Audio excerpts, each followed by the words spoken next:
महाराष्ट्र में बीजेपी शिंदे गुट के बीच मंत्रिमंडल पर रस्साकसी जारी है। बीजेपी मंत्रिमंडल 65 और 35% के हिसाब से चाहती है हिस्सेदारी। वहीं सूत्रों के मुताबिक शिंदे गुट मंत्रिमंडल में चाहता है 50-50 का फॉर्मूला। निर्दलियों के हिस्से भी आ सकते हैं कुछ मंत्री पद।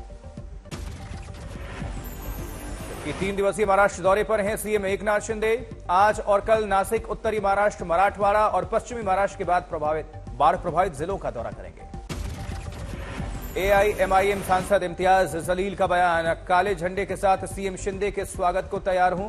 उन्होंने बदला है औरंगाबाद का नाम। इम्तियाज जलील ने बारिश और बाढ़ से बर्बाद हुई किसानों की फसल का भी मुद्दा उठाया। एनसीपी अध्यक्ष शरद पवार बोले, महाराष्ट्र में मध्यावधि चुनाव की है चर्चा। चुनाव आज हो या कल, एनसीपी तैयार है।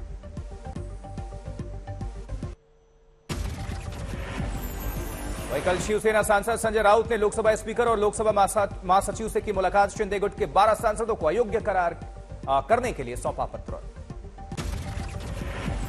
बालासाहेब ठाकरे के पोते और उद्धव ठाकरे के भतीजे निहाल ठाकरे ने दिया एकनाथ शिंदे को समर्थन। स्मिता ठाकरे भी शिंदे गुट का कर चुकी हैं समर्थन। निहार ने कहा, बालासाहेब के हिंदुत्व के विचारधारा को आगे लेकर जा रहे हैं शिंदे। किसी को भी बालासाहेब ठाकरे की फोटो लगाने का अधिकार है। अमरावती के निर्दलीय सांसद नवनीत राणा के घर भेजी गई धमकी भरी चिट्ठी। पुलिस ने मामला दर्ज करके जांच शुरू की। राणा के मुताबिक चिट्ठी में लिखा है कि उमेश कोल्हे हत्याकांड में तुमने इंसाफ मांगा है। इसके चलते कट्टरपंथी पहुंचा सकते हैं नुकसान। राजस्थान से आकर कुछ लोग कर गए हैं आपके घर की रेखी। वहीं प्रधानमंत्री नरेंद्र मोदी आज विधिक सेवा प्राधिकरणों की राष्ट्रीय बैठक का उद्घाटन करेंगे। इस दौरान होगा पीएम मोदी का संबोधन। डीएलएसए यानी कि डिस्ट्रिक्ट लीगल सर्विसेज अथॉरिटीज की बैठक को नालसा यानी कि नेशनल लीगल सर्विसेज अथॉरिटी ने आयोजित किया है। पीएम मोदी आज तेलंगाना को 100 मेगावाट की फ्लोटिंग सोलर पीवी प्रोजेक्ट का सौगात देंगे। रामागुंडम में तैयार प्रोजेक्ट का करेंगे वर्चुअल उद्घाटन। बिहार बीजेपी की आज से पटना में 2 दिवसीय बैठक। बीजेपी अध्यक्ष जेपी नड्डा देंगे दिशा निर्देश। वहीं बीजेपी अध्यक्ष जेपी नड्डा आज पटना में रोड शो भी करेंगे। शाम 4 बजे ज्ञान भवन में एक कार्यक्रम को भी संबोधित करने का कार्यक्रम। उधर बिहार बीजेपी की बैठक के समापन में हिस्सा लेंगे गृह मंत्री अमित शाह। कल जाएंगे पटना। आज चंडीगढ़ जाएंगे गृह मंत्री अमित शाह। गुरु नानक देव ऑडिटोरियम में आयोजित एनसीबी के नेशनल कॉन्फ्रेंस में लेंगे हिस्सा। ड्रग फ्री मिशन को देंगे बढ़ावा। एनसीबी की टीम अमित शाह के सामने 30,000 किलोग्राम ड्रग्स नष्ट करेगी। इसे दिल्ली, चेन्नई, गुवाहाटी और कोलकाता से किया गया है जब्त। चंडीगढ़ में आज शाम 3 बजे अमित शाह हरियाणा, पंजाब, जम्मू कश्मीर और हिमाचल के राज्यपालों, मुख्यमंत्रियों, मुख्य सचिवों से करेंगे संवाद। योगी अमित शाह चंडीगढ़ में आज इलेक्ट्रिक बसों को दिखाएंगे हरी झंडी। एक स्कूल का करेंगे उद्घाटन। 70 करोड़ की मल्टी लेवल पार्किंग की रखेंगे आधारशिला। मिशन हर घर तिरंगा का बनेंगे हिस्सा।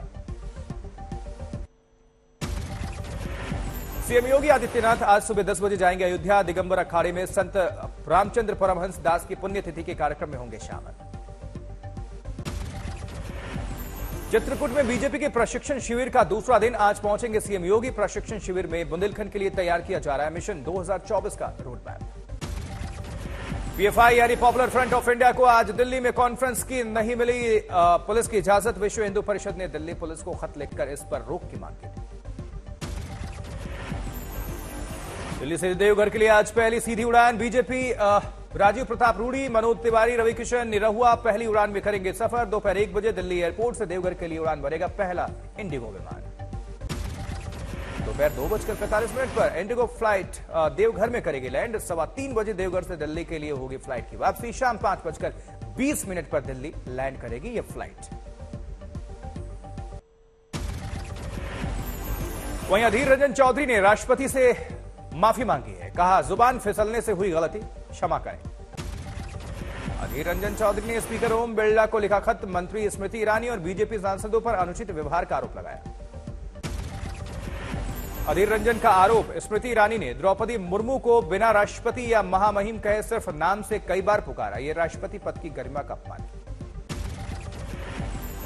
अधीर रंजन ने कहा, सोनिया गांधी से इस दुर्भाग्यपूर्ण प्रकरण का लेना देना नहीं है, लेकिन स्मृति ईरानी और सत्ताधारी दल ने जानबूझकर उनका नाम इस प्रकरण में घसीटा।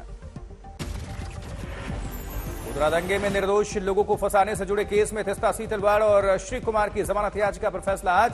अहमदाबाद कोर्ट ने आज के लिए टाला था फैसला। वही शिक्षक घोटाले में पार्थ चटर्जी और अर्पिता मुखर्जी से कोलकाता में ईडी दफ्तर में होगी पूछताछ। ईडी ने जिन कंपनियों का किया है खुलासा, अर्पिता से उनके बारे में ली जाएगी जानकारी। ईडी ने अर्पिता से जुड़ी 3 कंपनियों की जांच शुरू की। ईडी को शक पार्थ के संपर्क में आने के बाद अर्पिता को इन कंपनियों का निदेशक नियुक्त किया गया। वहीं अर्पिता को 21 मार्च 2011 को कोलकाता स्थित सिम्बोसिस मर्चेंट प्राइवेट लिमिटेड का निदेशक नियुक्त किया गया था। 9 नवंबर 2011 को अर्पिता को firm sentry engineering private limited का निदेशक नियुक्त किया गया था और 29 अक्टूबर 2014 को अर्पिता एंटरटेनमेंट प्राइवेट लिमिटेड की निदेशक बनाई गई। शिक्षक भर्ती घोटाले पर आज अधीर रंजन चौधरी की अगुवाई में टीएमसी का विरोध करेगी कांग्रेस। कोलकाता में 2:30 बजे प्रेस कॉन्फ्रेंस के बाद आयोजन। सभी पदों से हटाने के बाद अब पार्था से पूरी तरह से पीछा छुड़ाने में जुटी है टीएमसी। पार्थ के साजिश के आरोपों पर बोले हैं टीएमसी प्रवक्ता कुणाल घोष, पार्थ के लिए अब खेल खत्म।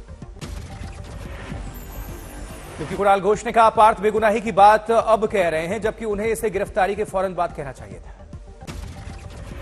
कुणाल घोष ने कहा पार्थ को पर्याप्त मौका दिया गया, अब उन्हें अपनी बेगुनाही कोर्ट में साबित करनी होगी। बीजेपी ने टीएमसी पर फिर किया वार। शुभेंदु अधिकारी ने टीएमसी को बताया भ्रष्ट पार्टी।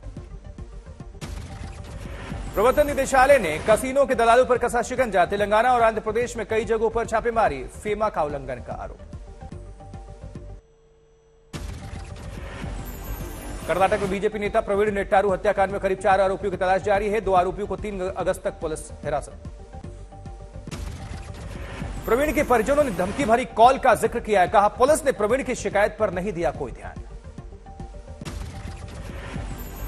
जबकि कर्नाटक के पूर्व सीएम सिद्धारमैया ने पीएफआई और एसडीपीआई पर प्रतिबंध की मांग की है। कहा सरकार को अगर लगता है कि हत्या के लिए यह संगठन जिम्मेदार है तो इन पर प्रतिबंध लगाएं। एसडीपीआई के जिला प्रभारी अबू बकर कुल्लई ने प्रवीण हत्याकांड की न्यायिक जांच की मांग की है। अबू बकर ने कहा है हम अपनी जान को लेकर डरे हुए हैं। मंत्री अश्वथ नारायण के उस बयान का जिक्र किया जिसमें उन्होंने कहा था कि पुलिस एनकाउंटर का वक्त आ गया है। सोलन में सैलाब का सितम जारी है। बद्दी स्थित बालद नदी में ट्रैक्टर और ट्रॉली साथ बह गए। ट्रैक्टर पर सवार ड्राइवर और 2 लोगों ने जैसे तैसे बचाई अपनी जिंदगी। 1 घंटे से ज्यादा देर तक दरिया में ट्रैक्टर ट्रॉली पर बहते रहे ये तीनों लोग। उधर दरिया के तेज बहाव में ट्रैक्टर ट्रॉली पलटता देख तीनों युवक धारा में कूद गए। तैरकर किसी तरह निकले बाहर। बहाव के साथ ट्रैक्टर और ट्रॉली बह गए। चमोली में भारी बारिश के बाद भूस्खलन और सैलाब का संकट। बद्रीनाथ जाने वाली सड़कें बंद।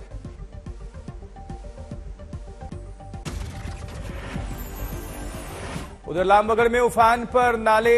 श्रद्धालुओं को रेस्क्यू के लिए एसडीआरएफ का मिशन जारी है।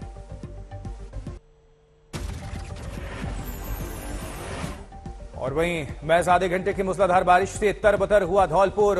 उठकर नदी में डूबने से 17 साल की युवक की मौत हो गई। लोगों ने शव नदी से बाहर निकाला।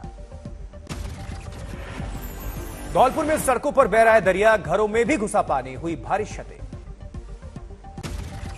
मध्य, पश्चिम, पूर्व और दक्षिण भारत में अगले 4 से 5 दिनों में बारिश का अनुमान है। कहीं कहीं पर बिजली गिरने से हादसे की आशंका है।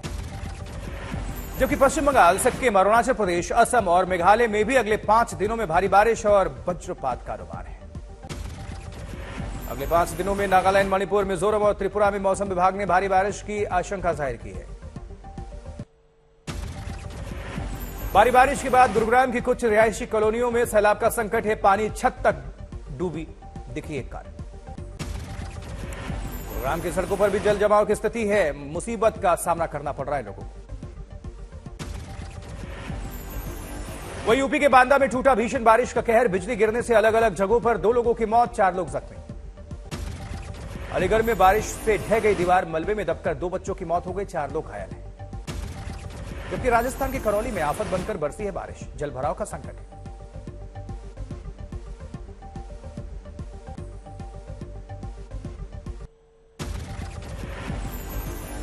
हिमाचल के सोलन में नदी में घिरे 5 लोगों का हुआ रेस्क्यू। नालागढ़ में सेल्फी लेने के चक्कर में मुश्किल में पड़ी जिंदगी।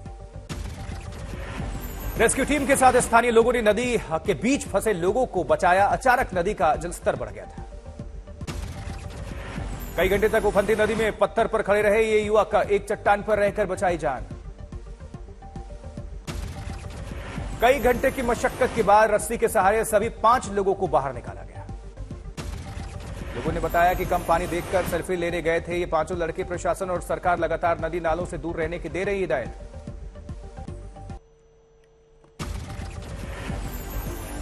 जम्मू कश्मीर में पूंछ में लगातार बारिश से उफान पर नदियां। कलई गांव में बाढ़ में फंसे लोगों का रेस्क्यू। वहीं सेना के जवानों ने पूंछ में 5 लोगों को रेस्क्यू किया है। बाढ़ में कल से फंसे थे ये 30 लोग।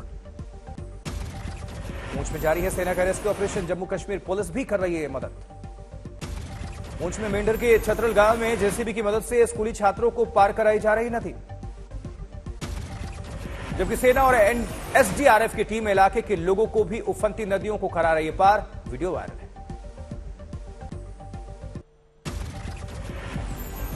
उधर जम्मू कश्मीर के पठानकोट में 2 दिनों की बारिश के बाद हालात बेकाबू है। तारागढ़ में लोगों के घरों में पानी घुस चुका है।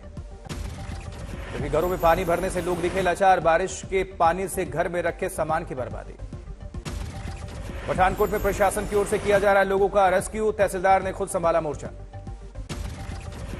महाराष्ट्र के अमरावती में नाले में आई बाढ़ से खेत में फंसे 14 मजदूरों को किया गया रेस्क्यू। अमरावती में रस्सी के जरिए चेन बनाकर बचाए गए सभी मजदूर।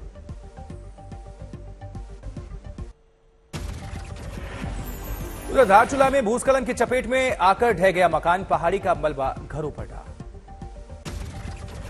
धारचूला में एसडीआरएफ के साथ ही सेना भी राहत और बचाव कार्य में लगी हुई है। भूस्खलन की चपेट में आने से बाल बाल बचे कुछ लोग। आतंकी यासीन मलिक को फिर भेजा गया तिहाड़ जेल। स्वास्थ्य जांच के लिए अस्पताल में कराया गया था भर्ती। लखनऊ में मुहर्रम के मद्देनजर सुरक्षा इंतजाम सख्त। निकाला गया फ्लैग मार्च। लखनऊ के क्राउन मॉल में पार्किंग को लेकर कुछ दबंगों को कर्मचारियों से हुआ विवाद। कर्मचारियों को पीटते दबंग कैमरे में कैद। जोरहाट एयरपोर्ट पर इंडिगो का विमान टेक ऑफ के दौरान फिसल गया। कोलकाता जा रही थी ये फ्लाइट। जांच के आदेश हैं। रक्षा मंत्री राजनाथ सिंह ने MiG-21 हादसे पर जताया दुख। कल राजस्थान के बाड़मेर में हुए हादसे में दोनों पायलट शहीद हुए थे। उधर अब MiG-21 के शहीद पायलट अद्वितीय बल के घर पर मातम पसरा है। घर वालों का रो रो कर बुरा हाल है। हैदराबाद में रंगारेड्डी लिफ्ट सिंचाई परियोजना के प्रोजेक्ट पर हादसा। 5 मजदूरों की मौत हो गई। जबकि अलीगढ़ में ओवरटेक के चक्कर में रोडवेज बस फ्लाईओवर से नीचे गिर गई। एक महिला की मौत हो गई। 25 यात्री इसमें जख्मी हो गए। उधर मुंगेर में शादी से लौट रहे युवक की गोली मारकर हत्या। पुलिस ने एक आरोपी को इस मामले में गिरफ्तार किया है। जमशेदपुर के सोनारी में एक युवक की दिन दहाड़े हत्या। पुलिस ने शव को पोस्टमार्टम के लिए भेजा है। मध्य प्रदेश के खरगौन में एक दंपत्ति ने फांसी लगाकर आत्महत्या कर ली। 4 महीने पहले शादी हुई थी। पुलिस जांच कर रही है। इंदौर में खाना देने जाते वक्त डिलीवरी बॉय की हत्या। पुलिस ने मामला दर्ज कर आरोपियों की तलाश शुरू की है। उत्तर प्रदेश के बुलंदशहर में एक बुजुर्ग की पीट पीटकर हत्या। पुलिस ने 5 लोगों के खिलाफ दर्ज किया केस।